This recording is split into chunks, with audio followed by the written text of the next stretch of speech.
नमस्कार दोस्तों, मैं आपका अपना ललित भारद्वाज। आप देख रहे हैं हरियाणा पोल खोल न्यूज। इस समय की सबसे बड़ी खबर आ रही है। आपको बता दें कि दुकान पर हमला हुआ है, दुकानदारों को घायल किया गया, अपराधियों बेखौफ हो चुके हैं। हादसे में बता दें आपको कि दो युवक आते हैं और वे डंडे बिंडे ले रहे थे। ये दिखा रहे हैं, ये टूटे डंडे दिखा रहे हैं आपको। इनसे हमला किया गया दुकानदारों के ऊपर। और आपको पहले ये दिखाते हैं, रोड चलता हुआ रोड है ये। यहाँ से दिल्ली सरसा लोग जाते आते हैं, बस स्टैंड नज़दीक है और पुलिस की चौकी भी दिखा रहे हैं आपको। पुलिस पोस्ट भी नज़दीक है बिल्कुल। और कुछ ही दूरी पर इस दुकान पर आते हैं बेखौफ होकर दो युवक और उनके हाथों में डंडे होते हैं और हमला किया जाता है। पूरा वाक्य क्या है वो उनसे पूछेंगे जिनको चोट लगी है और दिखा रहे हैं हाथ पर। और एक अस्पताल में इस समय भर्ती बताया जा रहा है। बातचीत करेंगे। सर नमस्कार। हाँ जी, रात को 11 बजे का टाइम था जी। हम दो भाई दुकान पे खड़े थे। आते ही डंडे बिंडे ले रखे थे हाथों में और मुंह पे कपड़े लपेट रखे थे और आते ही मारना शुरू कर दिया, डंडे से तोड़ना शुरू कर दिया। सारे काउंटर तोड़ दिए, सामान फेंक दिया सारा। हम पूछते रहे भी क्या बात है क्या बात है, कुछ नहीं बोले। आते ही भाई को दोनों हाथों में टांग के आए हैं, डंडे लगे हैं सारे। वो हॉस्पिटल में एडमिट करवा रखा है। मेरे को भी ये चोट लगी है सारी।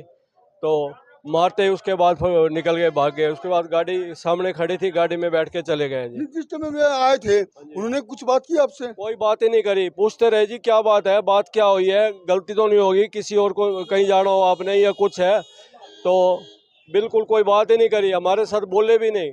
आते ही मारना शुरू कर दिया और अपना तोड़ना शुरू कर दिया, सारा सामान सून फेंक दिया नीचे जी। 11 बजे की बात है। आपकी उम्र कितनी है जी? मेरी 57 साल की है जी। आपके भाई साहब की? उनकी 65 साल की है जी। 65 साल के ये बताया तो आपको बुजुर्ग व्यक्ति को उसको भी कूटा गया अच्छी तरह और वो घायल अवस्था में इस समय नागरिक अस्पताल में भर्ती है। आपको दिखा रहे हैं, तस्वीर दिखा रहे हैं। पहले ये काउंटर के शीशे तोड़े गए हैं, काउंटर के शीशे भी तोड़े गए हैं। ये बता दें आपको, तस्वीर दिखा रहे हैं। चाय की दुकान चलाते हैं, चाय की दुकान चलाने वाले व्यक्ति के साथ हमला हुआ है और बेखौफ अपराधी आते हैं। दो युवक आते हैं, डंडे हाथ में ये होते हैं, सीधे दुकान पर आते हैं, कुछ भी नहीं बोलते।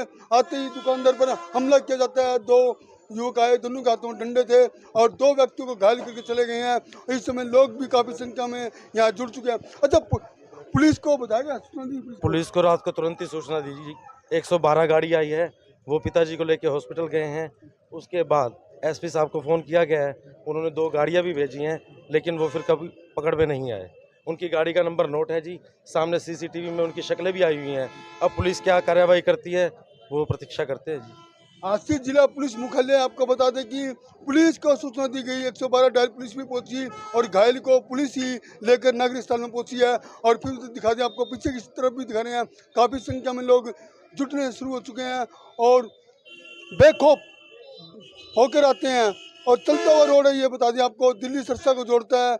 बस स्टैंड नज़दीक है, बिल्कुल सामने बस स्टैंड है, पुलिस की चौकी भी है और वहाँ पर उसके बिल्कुल सामने इस चाय की दुकान पर हमला होना कहीं ना कहीं सवालिया निशान लगता है। आपको फिर बता दें कि 2 व्यक्तियों को घायल किया गया। 2 युवक आए थे, डंडे लेकर आए थे, मारपीट की गई है और उसके बाद वे चलते बने हैं, बिल्कुल चले गए हैं। पुलिस को सूचना दी गई, पुलिस मौके पहुंची, जांच शुरू कर दी गई है। अब देखना होगा कि अपराधियों को पुलिस कब तक पकड़ पाती है। ब्लड के निशान है जी, ये देखिए, ये जगह जगह ब्लड के निशान हैं। हम तो पुलिस से कार्रवाई की मांग चाहते हैं जी। हालांकि पुलिस प्रशासन पूरा सपोर्ट कर रहा है, कोऑपरेट